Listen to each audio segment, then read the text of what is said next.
sugod pagka dungog nako sa balita ba kay grabe gid nako nga kanang paghuna-huna kung naa pa bagay paglaom kung kami nga mga youth naa pa bagid mi ma-look forward. Pero para nako isip usa ka batan-on, oo, naa gyapon tay paglaom nga maplastar ang atong nasod bahin sa flood control issue, pero kinahanglan gyud klaro gyud nga dili lang ni mahimong plano sa papel bitaw, dapat naa gyud aksyon kay kada tuig dako kayo og kanang gasto ang gobyerno, kada tuig dako kaayo og kalikom nga taxes nga gikan sa atong mga katawhan. Pero kung magpadayon gihapon ng ghost projects ang kaning overpricing sa mga materyales o kaning substandard nga trabaho, balik-balik lang gihapon ang ato ang problema. So para nako nay paglaom, pero ang paglaom magsugod kung ang pondo nga para sa katawhan ibalik gyud nila sa katawhan, kay dili gyud biya lalim nga kanang mga sweldo sa mga tao kay kanang makuhaan ba para sa taxes. Unya kani unta siya kay kanang budget para sa flood control,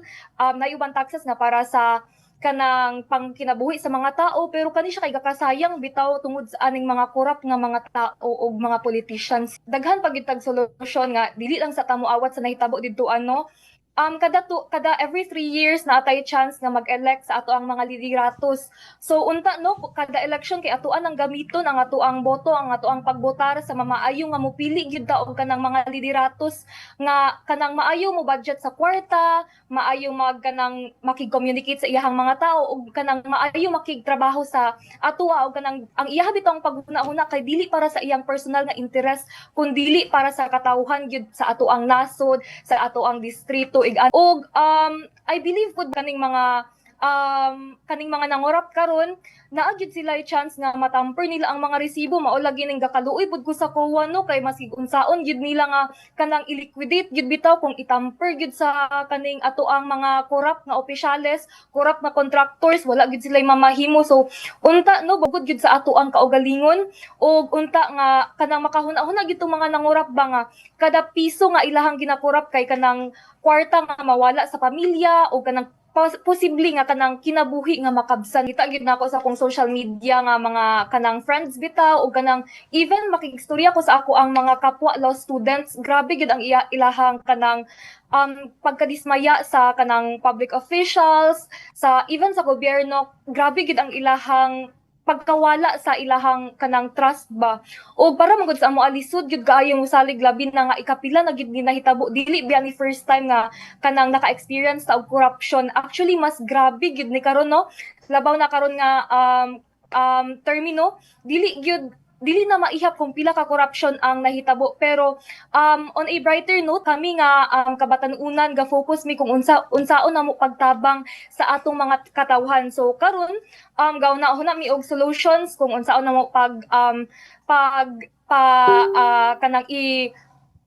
unsay term ani oy kanang murag may spread bitaw ang about sa corruption, ang about sa flood control projects, ug unta gyud nga mapalihok gyud nato ang transparency, accountability sa atong mga public officials ug kinahanglan nga klaro ug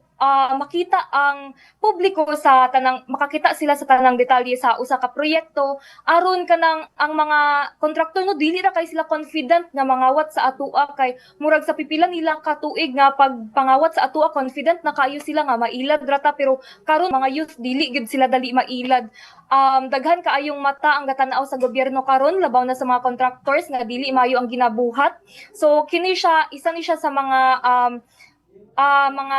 way nga ato ang mabuhat nga kailangan observant ta sa ato ang opisyales ug sa ato ang mga contractors karon. So gahop gid ko nga dili gid ta didto sa korap kung naamang gani mga lideratos nga maski dili sila ilado basta kay makita nato nga naay buhat ug walay background sa corruption didto gid dapat ang mensahe sa ilaha. So sa tanan no, sa mga opisyales, sa katawhan o maski sa amo kabatanunan ato untang hinumdumon nga ang flood control projects dili lang ni siya numbers or infra kundi kinabuhi ug kaayuhan sa ato ang komunidad labaw na sa Cagayan de Oro, sa Mindanao o sa tibok natong nasod. Kay ang kwarta sa katawhan lagi para gid na dapat siya sa katawhan, ibalik gid nato sa katawhan ug dili ta mahimong hilom labaw na ang mga kabatanunan karon grabe magrally gid sila kay dili sila mosugot nga hilom gid kaayo sila. So magpabilin unta mi nga boses sa transparency ug accountability kay kung kita magtinabangay gid sa pagpugi ug pagkamatinud-anon gid bitaw